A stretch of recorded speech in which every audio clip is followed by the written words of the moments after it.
여러분 반갑습니다. 네, 저희 청년예부 예배 오신 여러분 모두 환영하고 축복합니다. 같이 찬양하면서 우리 예배를 열었으면 좋겠습니다. 우리 어느 자리에 있든지 우리의 소망이 되시는 주님 한 분 찬양하면서 함께 나아가겠습니다. 우리 이 몸의 소망 무언가 함께 고백하면서 나아가시겠습니다.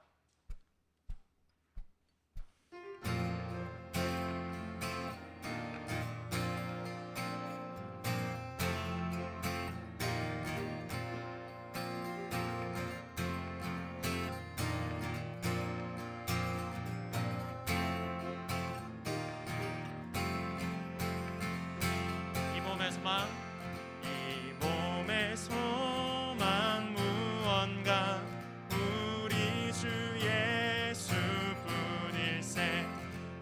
우리 주 예수 밖에는 믿으리 아주 없도. 굳건한 반석이시니 그 위에 내가 서리라.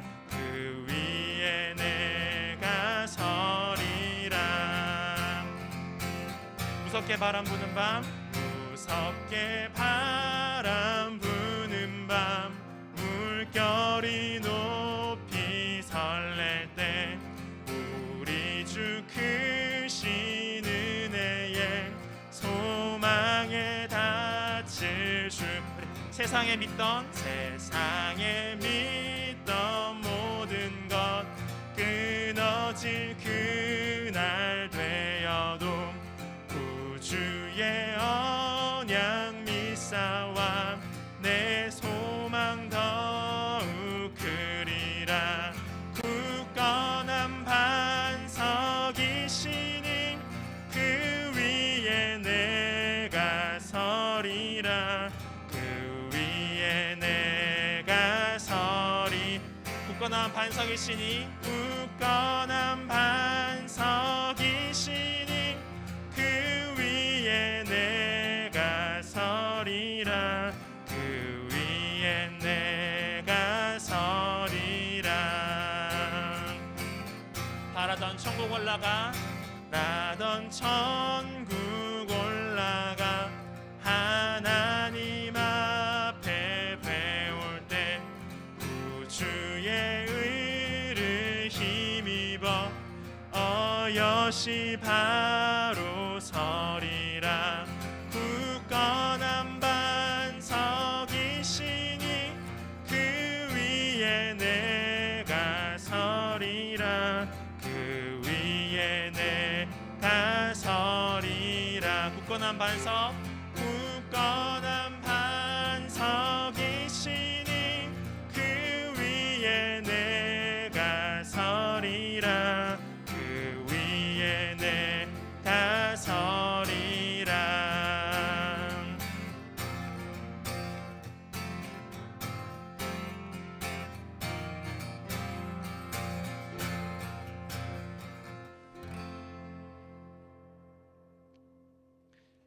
네, 우리 다 함께 꽃들도 함께 찬양할 텐데요. 여기 있는 가사의 내용처럼 우리 소망을 담아서 하나님께서 하실 일을 기대하면서 함께 고백하면 좋겠습니다.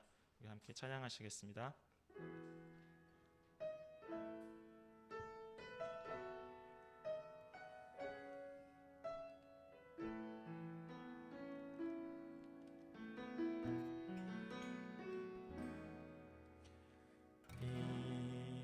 이곳에 생명샘 솟아나 눈물 골짝 지나갈 때에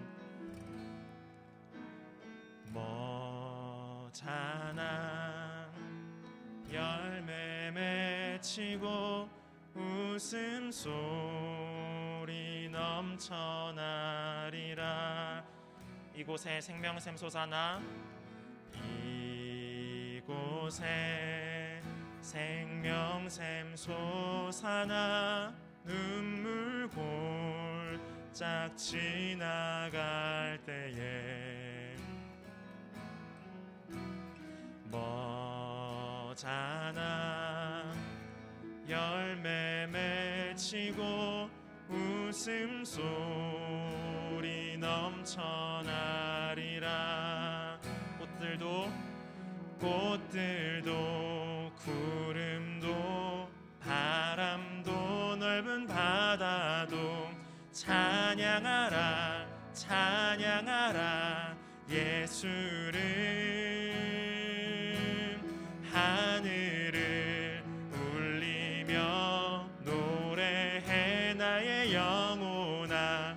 은혜의 주 은혜의 주 은혜의 주. 우리 다시 한번 고백하겠습니다. 이곳에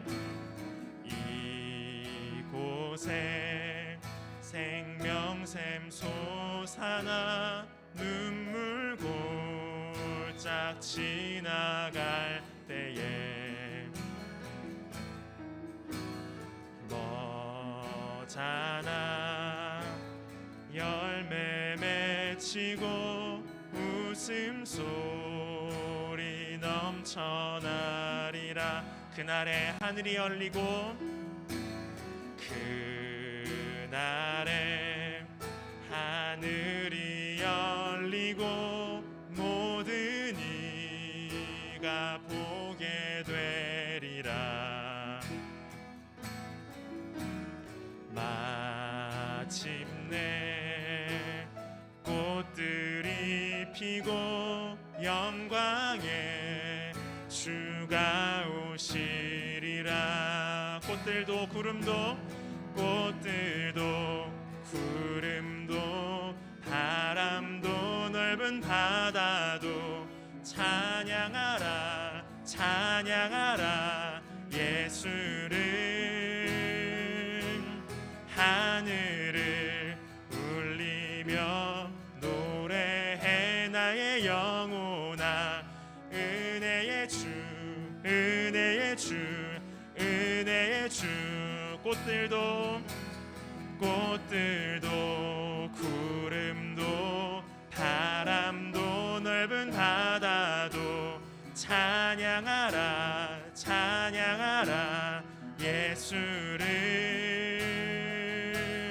하늘을 울리며 노래해 나의 영혼아.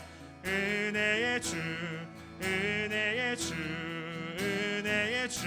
꽃들도 구름도 바람도 넓은 바다도 찬양하라 찬양하라 예수를.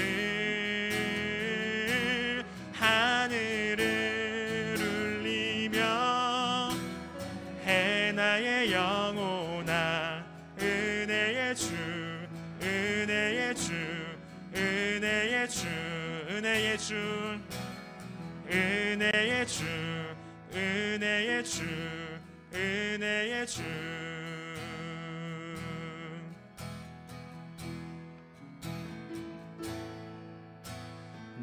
내게로부터 눈을 들어 주를 보기 시작할 때 주의 일을 보겠네.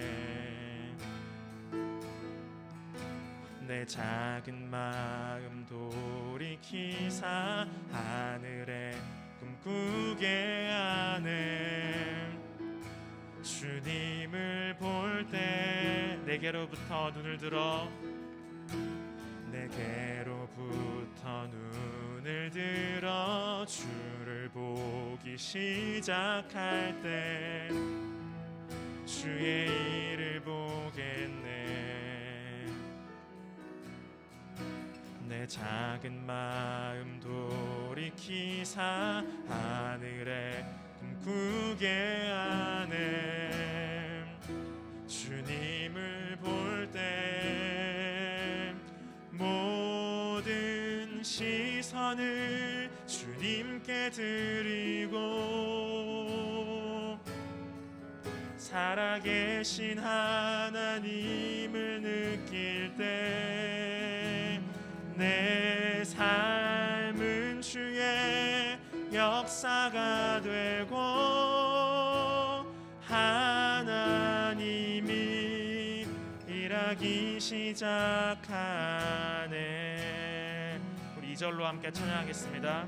성령이 나를 변화시켜, 성령이 나를 변화시켜 모든 두려움 사라질 때 주의 일을 보겠네. 방패한 땅 한가운데서 주님 마음 알게 되리. 주님을 볼 때 모든 시선을 주님께 드리고 전능하신 하나님을 느낄 때, 전능하신 하나님을 느낄 때 세상은 주의 나라가 되고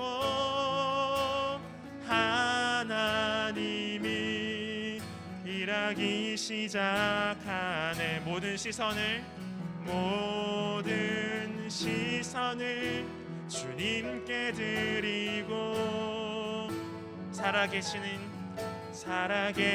하나님을 느낄 때 내 삶은 주의 역사가 되고 하나님이 일하기 시작. 우리 잠잠히 고백하겠습니다. 모든 시선을 주님께 드리고 전능하신 하나님을 느낄 때 세상은 주의 나라가 되고 하나님이 일하기 시작하네.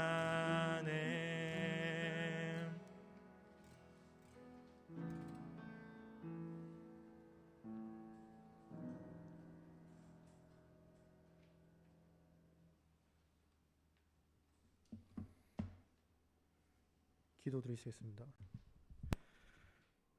사랑하는 우리의 하나님, 오늘도 저희를 주님의 이름으로 함께 모여 예배드릴 수 있게 해주시니 감사합니다.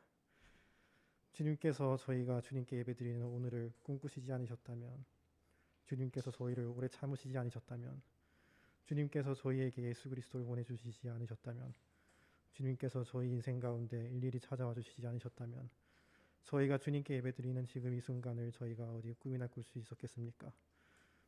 언제나 저희가 구하기 전에 주시며 저희가 이해하기 전에 앞서 행하시며 저희가 감히 상상도 하지 못할 높은 지혜와 능력으로 일하시는 하나님을 찬양합니다. 참으로 하나님은 언제나 거룩하시고 자비로우시며 신실하십니다. 그러나 주님, 저희는 도무지 신실하지를 못합니다. 저희는 주님을 향한 찬양과 주님을 향한 원망 사이를 하루에도 몇 번씩 왔다 갔다 하는 존재들입니다. 주님, 저희는 저희 자신의 이러한 신실하지 못하고 연약하고 완악하고 비열한 현실에서 도저히 헤어나올 수가 없습니다. 저희 눈에 저희의 인생이란 그저 제약된 현실 속에서 썩어져가는 나날들 같습니다. 그러나 예수 그리스도의 십자가의 부활을 담으시는 하나님이시라면 저희가 아무리 막막한 현실의 벽에 우겨싸여 있을지라도, 저희 스스로가 아무리 못났고 수준 미달이고 비열할지라도 하나님께서 저희 인생의 은혜를 담으시기로 작정하신 것을 막을 수는 없다는 것도 압니다. 저희가 연약할 때 하나님 강하시며 저희가 완악할 때 하나님 자비로우시며 저희가 비열할 때 하나님 거룩하십니다. 그런 하나님과 저희가 예수 그리스도로 이미 하나로 묶여 있음을 아는 믿음을 허락하여 주시옵소서. 그리하여 사망이 저희더러 하나님을 저주하고 죽으라고 시험할지라도 예수 그리스도를 통하여 우리에게 승리를 주시는 하나님 아버지께 감사할 수 있는 넉넉함을 주시옵소서. 더욱이 바라기는 어떤 상황과 형편일지라도 하나님께 순종함으로써 예수 그리스도를 통하여 주시는 승리의 그 깊이와 넓이와 크기를 저희의 인생에 담을 수 있는 복된 기회도 허락하시옵소서. 모든 것 아버지께 맡기오며 저희를 사랑하시되 끝까지 사랑하신 우리 주 예수 그리스도의 이름으로 기도드립니다. 아멘.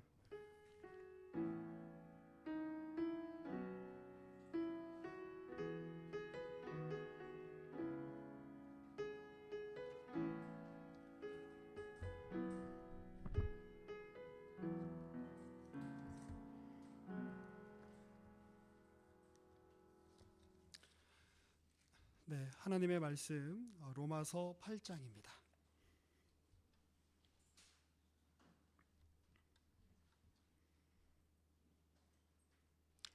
로마서 8장 26절에서 30절의 말씀입니다. 같이 한 목소리로 천천히 읽도록 하겠습니다. 로마서 8장 26절에서 30절 다 같이 읽겠습니다. 이와 같이 성령도 우리의 연약함을 도우시나니 우리는 마땅히 기도할 바를 알지 못하나 오직 성령이 말할 수 없는 탄식으로 우리를 위하여 친히 간구하시느니라. 마음을 살피시는 이가 성령의 생각을 아시나니 이는 성령이 하나님의 뜻대로 성도를 위하여 간구하심이니라. 우리가 알거니와 하나님을 사랑하는 자 곧 그의 뜻대로 부르심을 입은 자들에게는 모든 것이 합력하여 선을 이루느니라. 하나님이 미리 하신 자들을 또한 그 아들의 형상을 본받게 하기 위하여 미리 정하셨으니 이는 그로 많은 형제 중에서 맏아들이 되게 하려 하심이니라. 또 미리 정하신 그들을 또한 부르시고 부르신 그들을 또한 의롭다 하시고 의롭다 하신 그들을 또한 영화롭게 하셨느니라. 아멘.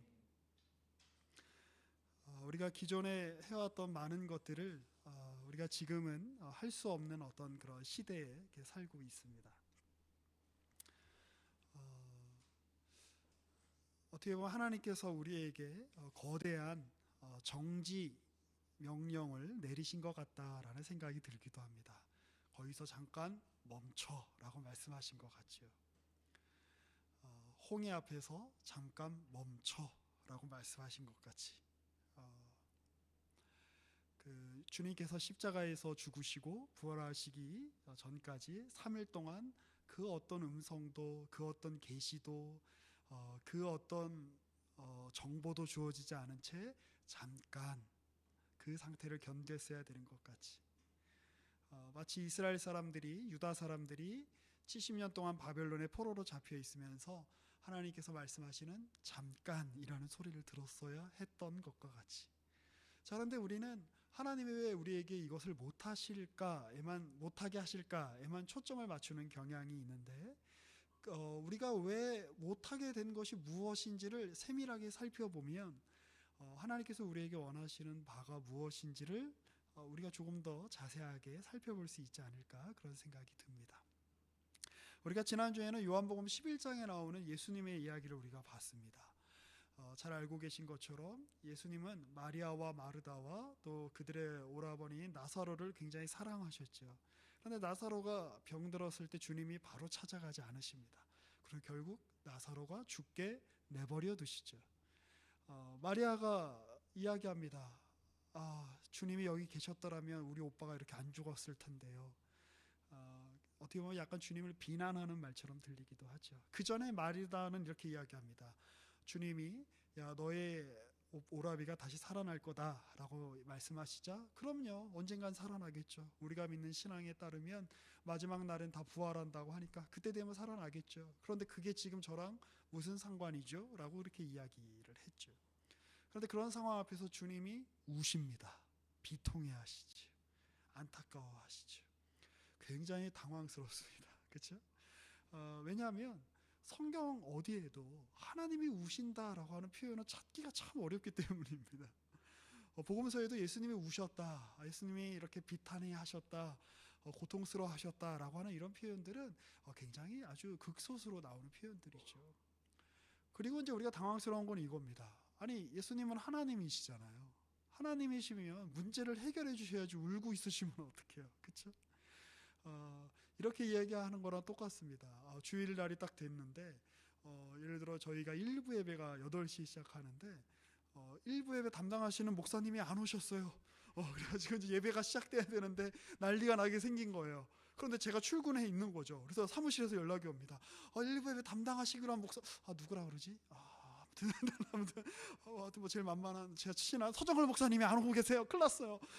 그러면 이제 제가 알았습니다. 제가 내려가서 제가 예배를 인도하죠. 이렇게 해결을 해야 되잖아요. 그런데 어떡하죠? 그래서 제가 울고 있는 거예요. 어떡하죠? 예배가 못하게 해서 서목사님 안 오셔서 어떡하죠? 한갓 어떤 인간에게도 어떤 그러한 문제를 해결할 것을 요구하는데 지금 예수님은 신이시잖아요. 신에게 나와서 지금 이야기하는데 주님이 같이 울고 계세요. 그러니까 얼마나 당황스러우니까. 저도 이 본문을 읽을 때마다 당황스러워요. 아니 하나님이시면 문제를 딱 해결해 주셔야지. 지금 뭐 하고 계신 거지? 근데 우리가 이런 상황을 많이 겪을 때가 있습니다. 아니 하나님이시라면서요? 하나님 계시다면서요? 하나님 전지전능하시다면서요? 하나님 우주를 창조하신 창조주이시라면서요? 그런데 지금 내가 겪는 이 문제에 대해서 왜 침묵하고 계신 건가요? 라고 묻고 싶을 때가 정말 많지 않습니까? 저도 그렇게 묻고 싶을 때가 많습니다. 지난주에 말씀드린 것 같이 왜 주님 저에게는 왜 아들만 둘인가요? 뭐 이런 것부터 시작해서 왜 저는 왜 이 시대에 태어났나요? 왜 저는 왜 부흥기의 목사가 안 됐고 왜 이렇게 사람들이 다 기독교 그러면 약간 극혐 막 이렇게 얘기하는 그런 시대에 부름받아 목사가 됐나요? 뭐 하고 싶은 질문이 많죠 하나님한테. 제가 최근에 이제 어떤 형제님을 만났어요. 제가 처음 사역했던 게 2000년 11월 마지막 주부터 사역을 했으니까 이제 거의 이제 20년째 돼가죠. 그 당시에 제가 중고등부 전도사도 하고 청년부 전도사도 했었는데 나이 차이는 얼마 안 나죠. 저보다 한 살 어리신가. 그런데 저는 이제 청년부 담당 전도사였고 그분은 이제 청년이었던 너무너무 좋은 청년이었어요. 그 남자 형제였는데 뭐 외모도 되게 준수하고 학교도 되게 좋은 학교를 나왔고 이제 이렇게 이제 그 자연과학을 전공하고 있었고 게다가 이게 이제 굉장히 자기 역량에서 되게 탁월했을 뿐만 아니라 교회에서도 정말 전형적인 교회 오빠 같은 사람이었어요. 왜 우리가 저기 한솔 형제나 우리 진현 형제 같은 사람 이렇게 보면 떠올리는 그런 교회 오빠의 상이 있잖아요. 그 형제도 뭐 기타도 잘 왜 비웃죠? 기타도 잘 치고 뭐 찬양도 잘하고 심지어 피아노도 쳐 형제가 막 그 피아노 치면서 찬양하면 많은 자매들이 정말 막 이렇게 더군다나 되게 자매들한테도 아주 이렇게 사근사근하고 상냥하고 하지만 또 사람의 생각도 너무 건실해. 그래서 저는 이렇게 졸업하고 연봉 많이 주는 그런 회사가 목표가 아니라 제가 하고 있는 이 학문 분야를 깊이 파서 하나님 나라의 어떤 확장과 또 주님께 영광을 돌리는 삶을 살고 싶어요. 정말 무슨 교과서에서 튀어나온 것 같은 그런 사람 있잖아요.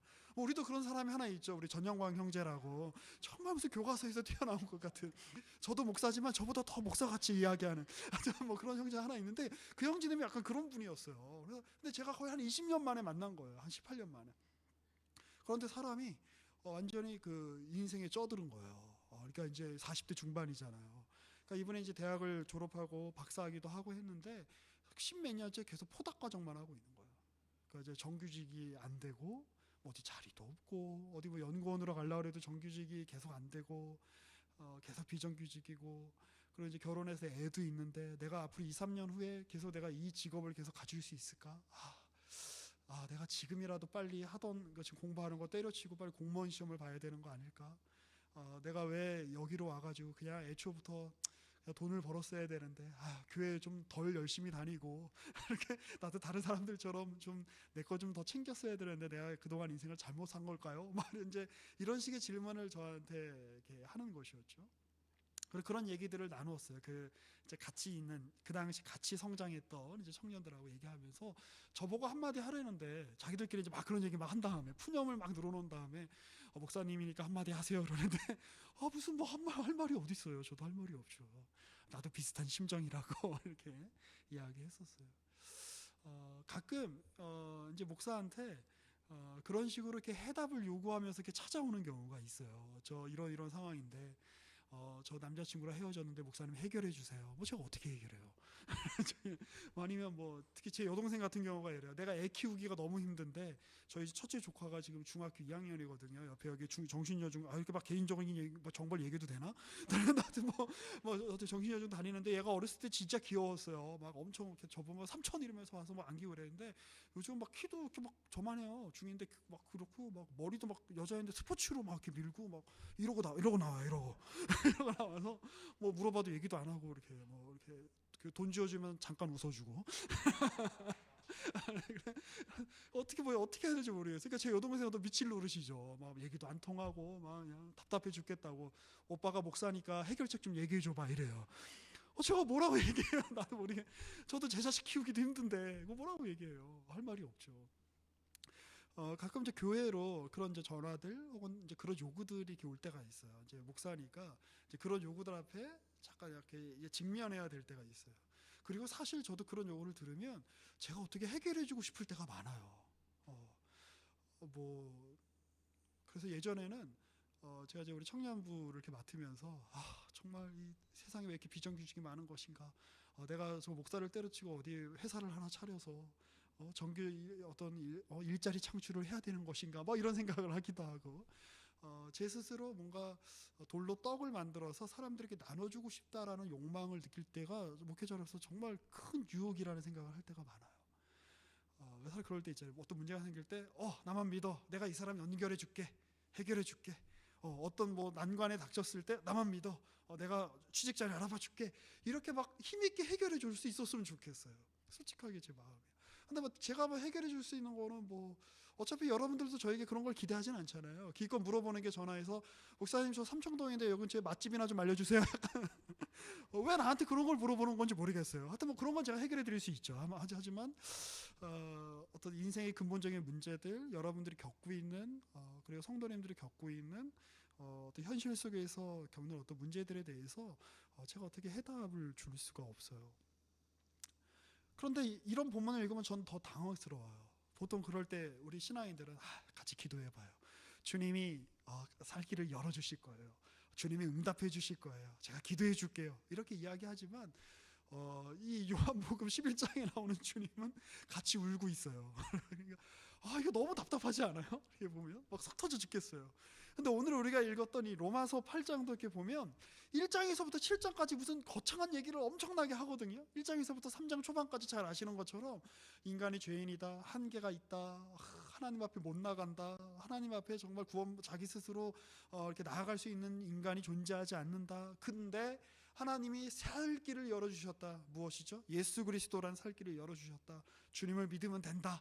이렇게 한껏 이야기해 놓고는 뭐 7장에서 하지만 내가 이 주님 뜻대로 사는지 살지 못하는지 막 갈등이 된다. 하지만 그것조차도 성령께서 우리 가운데 함께 하셔서 해결해 주셨다까지 이야기해 놓고는 속 시원한 해답을 주지 않아요. 적어도 그 정도까지 논리를 끌고 가면 이제 너희의 삶은 이제 탄탄대로가 열릴 거야. 고속도로처럼 뻥 뚫릴 거야. 아우토반 같이 확 달릴 수 있게 될 거야.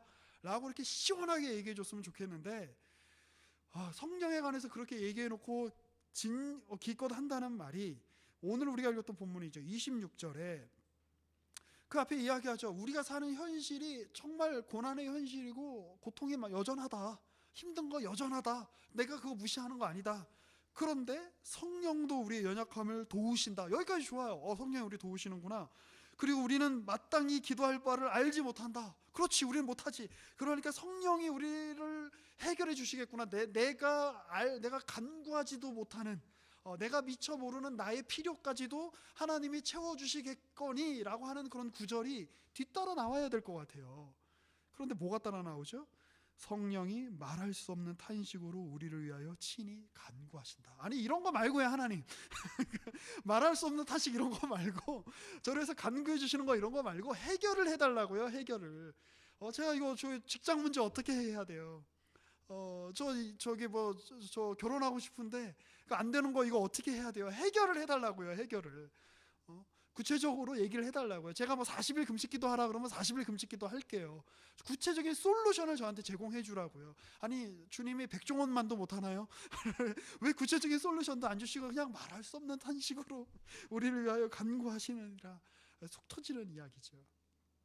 그런데 여러분 여기가 기독교 신앙의 기독교 성경이 계시하는 그 삼위일체 하나님의 아주 그 독특한 그리고 아주 중요한 어떤 하나의 그 내용, 하나의 하나의 이미지다라고 하는 것을 우리가 기억할 필요가 있습니다.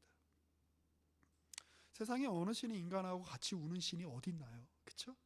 대부분의 신은 너 나한테 와서 네가 이 문제를 겪는 이유는 이런 잘못 때문이다. 네가 옛날에 제사를 잘못 드렸거나 네가 이런 잘못을 했거나 네가 안 했으면 적어도 네가 안 했으면 니네 부모가 잘못했거나 그게 아니면 적어도 네가 이번 생이 아니라 전생에 네가 나라를 팔아먹었거나 약간 이런 식의 설명을 하죠. 그러나 기독교는 그렇게 이야기하지 않아요. 그렇게 이야기하지 않아요. 우리의 이 고통의 현실에 대해서 전생이나 아니면 다음 생으로 미뤄 그 원인을 그 해결을 미루지도 않고 우리의 고통이나 우리의 이 현실에 대해서 눈을 감지도 않아요. 어떤 관념적인 말로 어떤 종교적인 언어로 피안의 세계로 우리를 이렇게 이렇게 어떤 그 회피하도록 만들지도 않아요. 기독교는 신이 그런 우리의 현실 속에 찾아오셔서 우리와 함께 고난당하고 계신다라고 이야기하는 것, 그것이 바로 기독교가 다른 종교와는 다른 아주 구별되는 주장이고 신에 대한 이해다라고 하는 것을 여러분들이 기억하시면 좋을 것 같아요. 그러면 성령은 뭐 하시나요? 말할 수 없는 탄식으로 영광의 날이 이를 때까지, 하나님이 이 모든 것을 합력하여 선을 이루실 때까지. 여기서 모든 게 합력하여 선을 이룰 거라는 거는 좋은 게 좋은 거야, 하나님이 결국에 다 좋게 해주실 거야, 뭔 걱정이요, 이렇게 이야기하라는 게 아니에요. 때로는 말이 안 되는 낭망스러운 길로 우리의 삶이 맞닥뜨린다라고 할지라도 그것조차도 하나님이 끌어안아 하나님의 그림 안에, 하나님의 완성의 그 모자이크 안에 하나님께서 이끌어 가시는 그 일에 성령이 함께하고 계신다를 지금 이야기하고 있는 것이죠. 뭐 이 부분에서 할 얘기가 많지만 얘기가 길어질까봐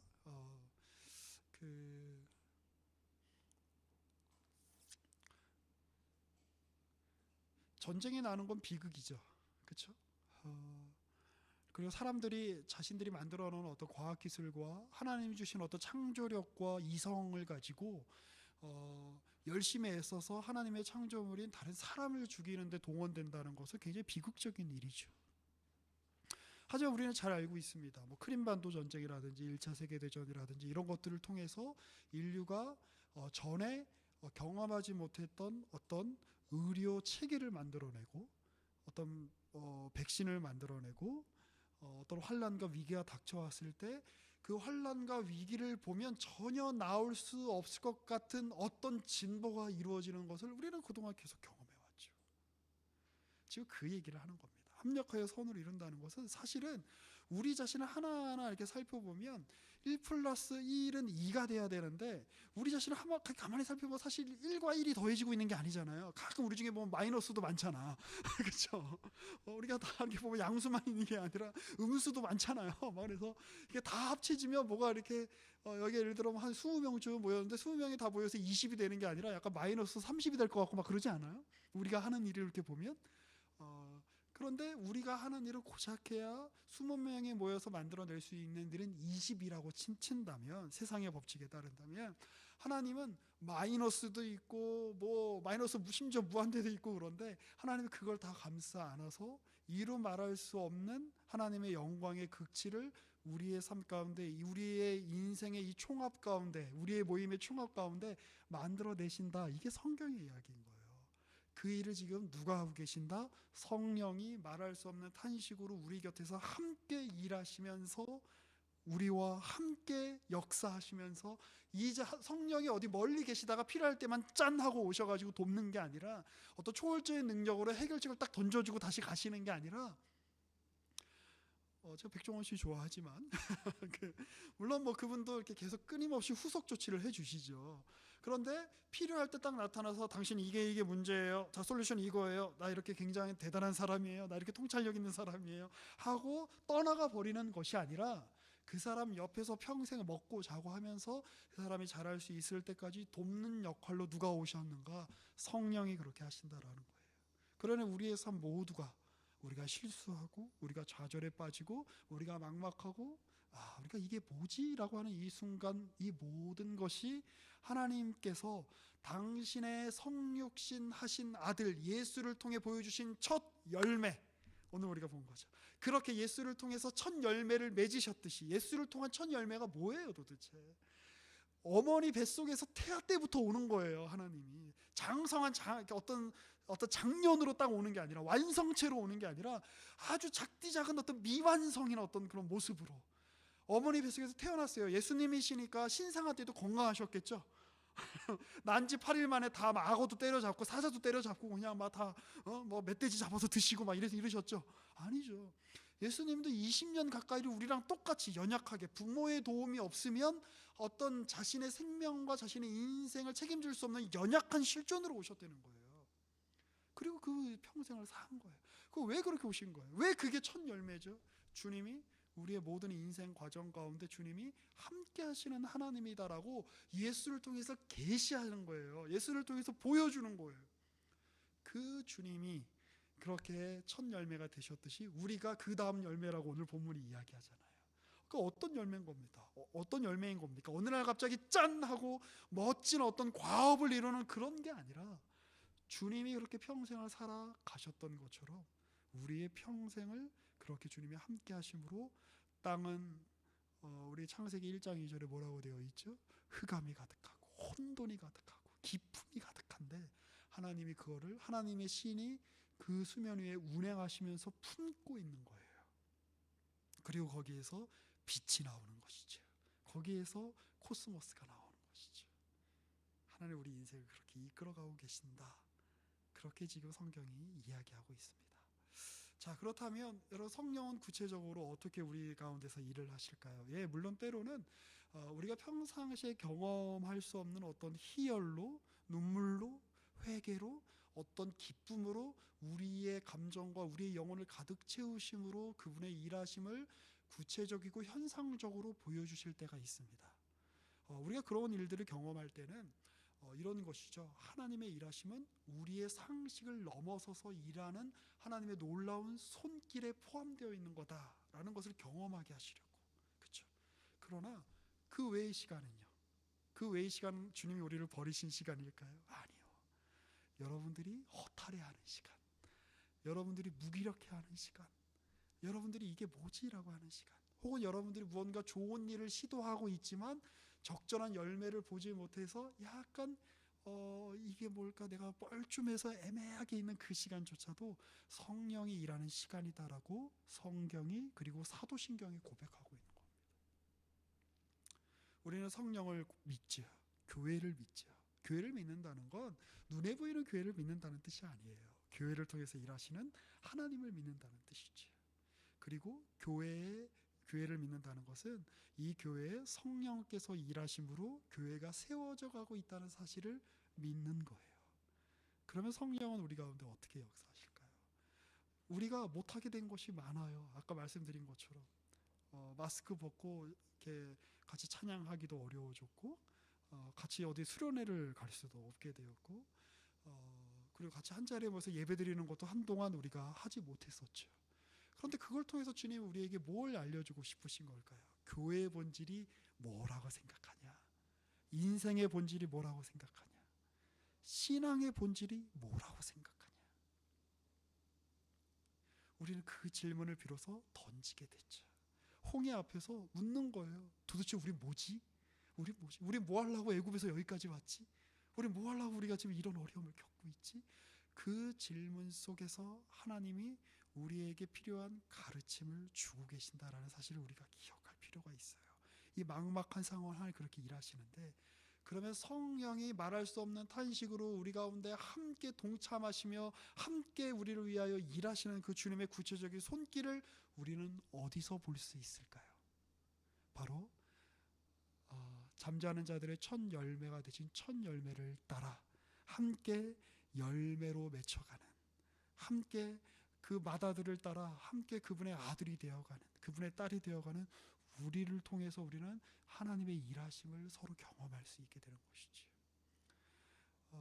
이러한 상황이 아니라면 물론 우리가 이제 평상 일상적인 상황이라도 그런 봉사의 손길과 서로 우리가 합력하는 손길들을 경험할 수 있겠죠. 그러나 우리가 이 특별한 시기이기 때문에 더 경험하게 되는 어떤 봉사의 손길들이 있습니다. 이 특별한 시기이기 때문에 더 함께 모여서 오는 일의 소중함을 우리가 더 생각하게 되었습니다. 오늘 어떻게 오셨어요? 왜 오신 거예요? 오늘 같은 날 비도 많이 오는데 이 자리에.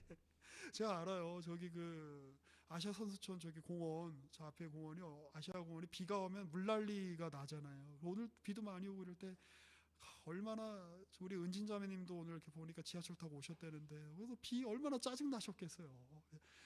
제 아내가 또 이런 얘기 아내가 지금 보고 있을지도 모르는데 아내가 원래 약간 짜증을 내지 않는 사람인데 저기 사귀기 초창기였어요. 근데 막 짜증을 내더라고요. 그날이 비 오는 날이었거든요. 비 오는 거는 엄청 짜증 내더라고요. 이렇게 옷에 막 물이 튀니까 그러니까 오는 게 사실 쉽지 않죠. 그리고 또 이런 식의 우리가 와서 또 마음껏 교제할 수 있는 것도 아니고 예배만 드리고 딱 가야 되는데 이렇게 모이는 게 사실은 별로 효율적이지 않아요. 그렇죠? 그리고 이렇게 약간 어떤 경제적인 가치를 생각해 봤을 때 여러분들 오늘 굉장히 효과적인 어떤 선택을 하신 것 같지는 않아요. 그냥 집에서 유튜브로 보시면 되잖아요. 그게 훨씬 더 효과적이죠. 그렇지 않아요? 그런데 이렇게 함께 우리가 몸으로 함께 같이 모여서 이 자리에 함께하는 이 순간, 이거 내 마음 때문에 온 거예요. 그렇죠? 내가 오고 싶어서 온 거고, 아니면 약간 회장님 눈치 보여서 온 거고, 아니면 뭐 이런저런 이유 때문에 오셨겠죠. 집에 있으면 뭐 하나 이런 마음에 오셨고, 그러나 그 모든 것을 합력하여 선을 이루시는 성령의 구체적인 어떤 하나의 현상, 성령의 일하심의 하나의 구체적인 손길, 발길, 구체적인 현으로 지금 여러분들이 여기 와 계신 거예요. 그렇죠? 그리고 우린 여기서 하나님이 지금도 일하고 계신다를 경험하는 것이죠.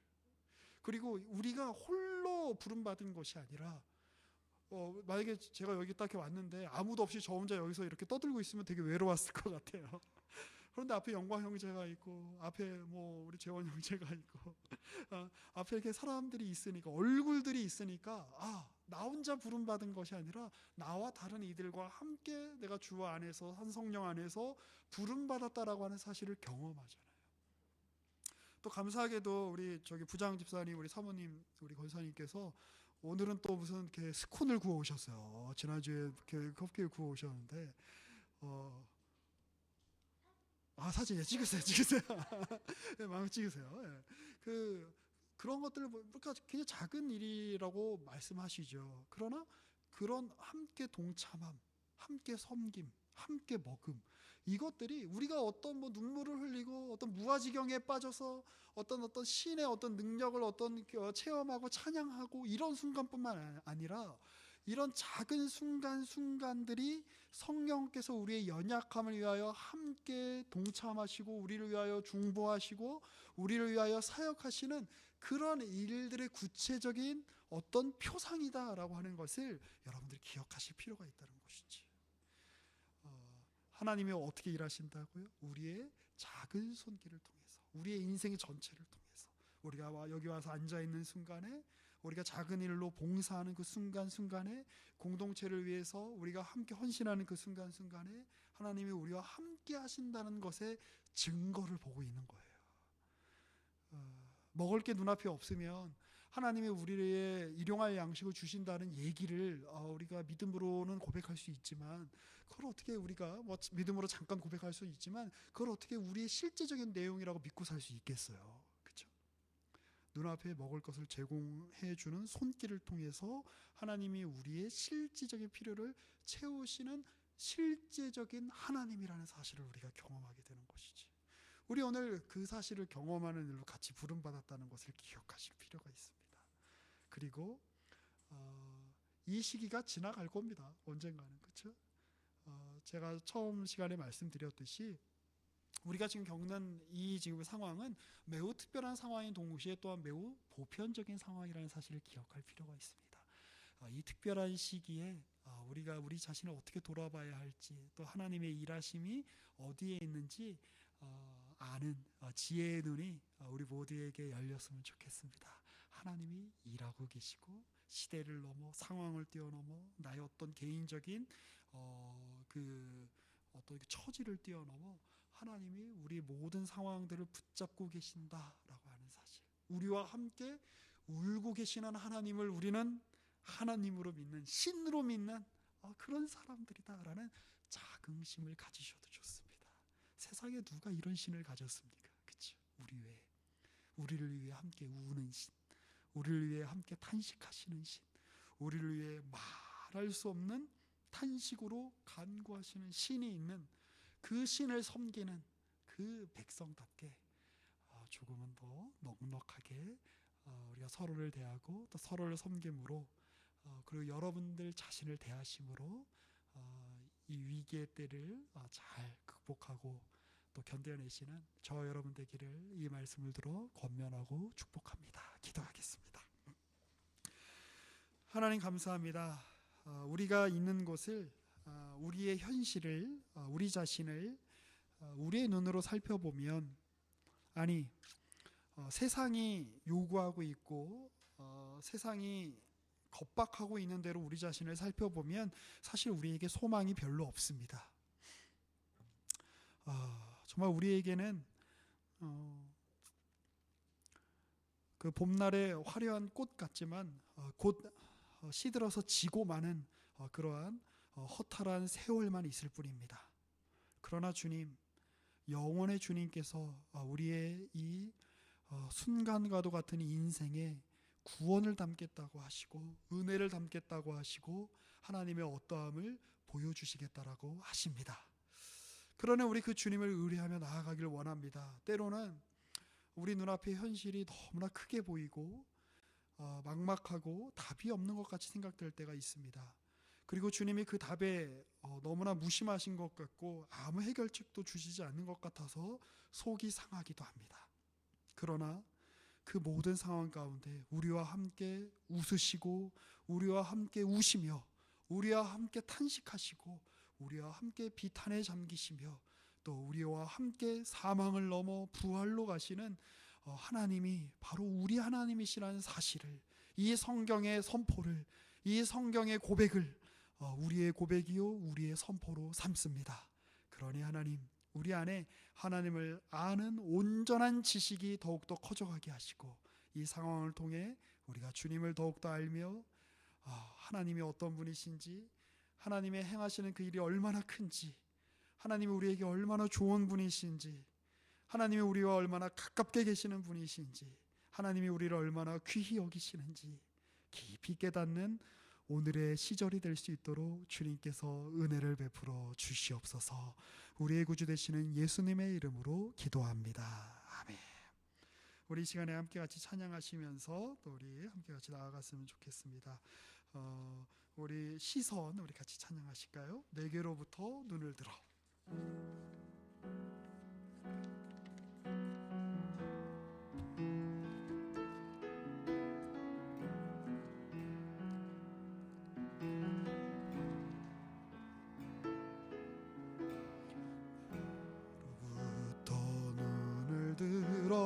주를 보기 시작할 때 주의 일을 보겠네.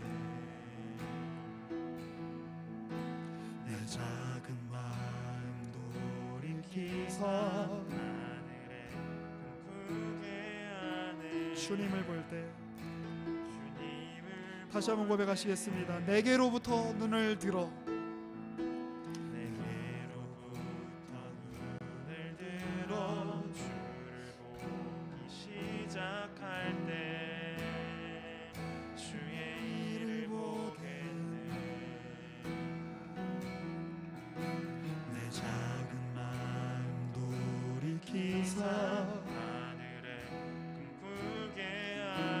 주님을 볼 때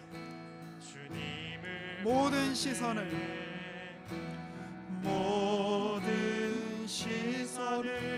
주님께 드리고 살아계신 하나님을 느낄 때 내 삶은 주의 역사가 되고 하나님이 일하기 시작하네. 성령이 나를 변화시켜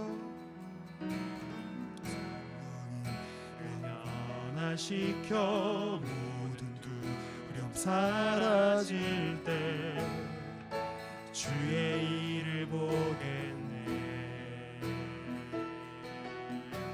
황폐한 땅 한가운데서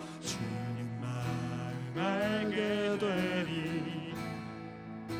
주님을 볼 모든 시선을 주님께 드리고 전능하신 하나님을 느낄 때 세상은 주의 나라가 되고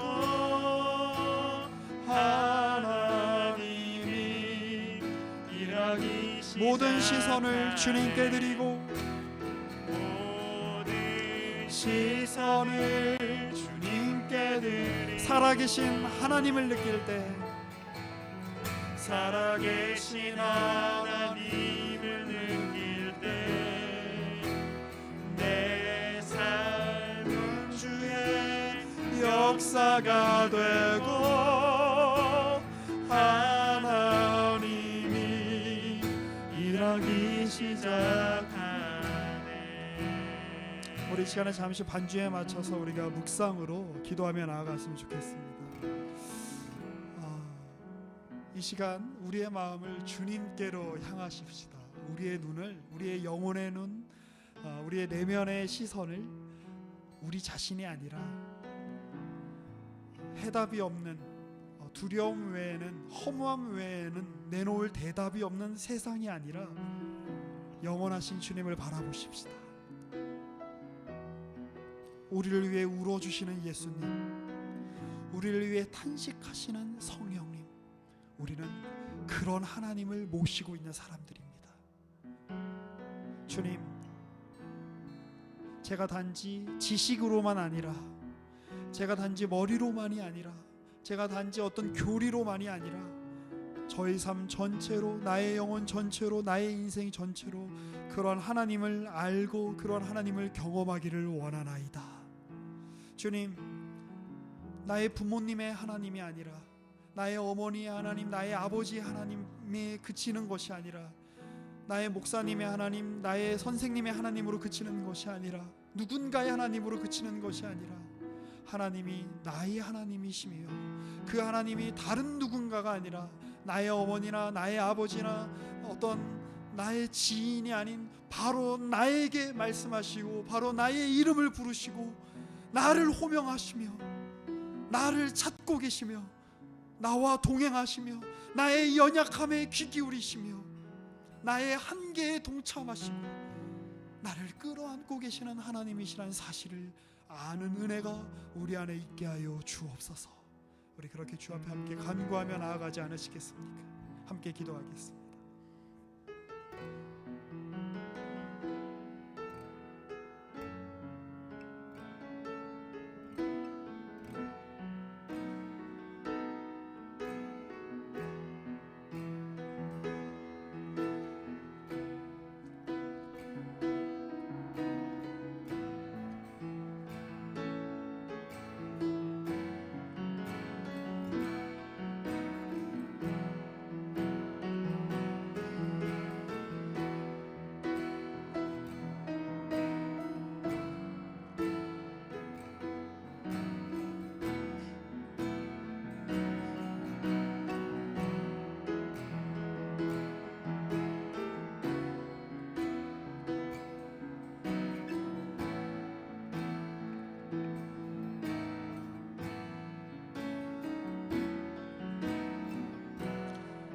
이 시간에 시편 131편을 읽어드리겠습니다. 여호와여, 내 마음이 교만하지 아니하고 내 눈이 오만하지 아니하오며 내가 큰 일과 감당하지 못할 놀라운 일을 하려고 힘쓰지 아니하나이다. 실로 내가 내 영혼으로 고요하고 평온하게 하기를 젖된 아이가 그의 어머니 품에 있음 같게 하였나니 내 영혼이 젖된 아이와 같도다. 이스라엘아, 지금부터 영원까지 여호와를 바랄지어다. 아멘. 우리 이 시간에 다시 한번 찬양하시면서 나아가실 때 우리의 영혼에 대해서, 우리 스스로에 대해서 명령하십시다. 주님의 말씀으로 명령했으면 좋겠습니다. 이스라엘아, 지금부터 영원까지 여호와를 바랄지어다. 교만한 일에 내 눈을 두지 않겠도다. 크고 감당하지 못할 놀라운 일을 하려고 내가 애쓰지 않겠노라. 내 영혼으로 고요하고 평온하게 하기를 젖된 아이가 그의 어머니 품에 있음 같게 하리라. 내 영혼이 젖된 아이와 같도다. 내 영혼이 주님으로 인하여 만족하는도다. 이 시편 저자의 고백이 바로 우리의 영혼의 고백이 되게 하십시다.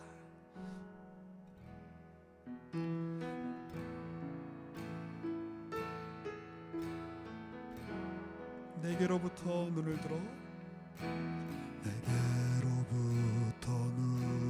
들어 주를 보기 시작할 때 주의 일을 보겠네. 내 작은 마음도 일기사 하늘에 꿈꾸게 주님을 볼 때 모든 시선을 주님께 드리고 살아계신 하나님을 느낄 때 내 삶은 주의 역사가 되고 하나님이 일하기 시작한 성령이 나를 변화시켜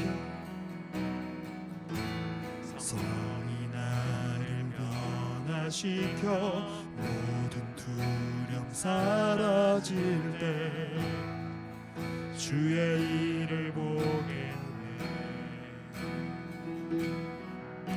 황폐한 땅 가운데서 주님 마음 알게 되리니 주님을 모든 시선을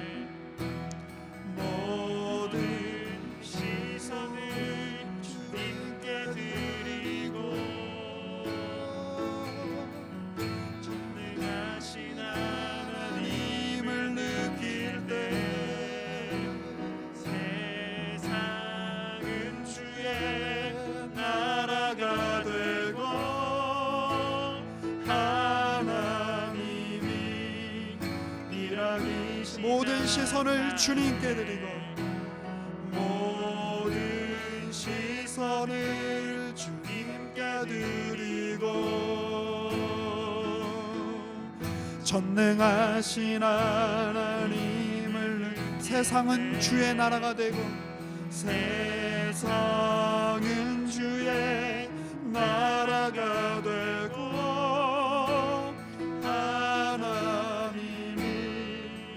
일하기 시작하네.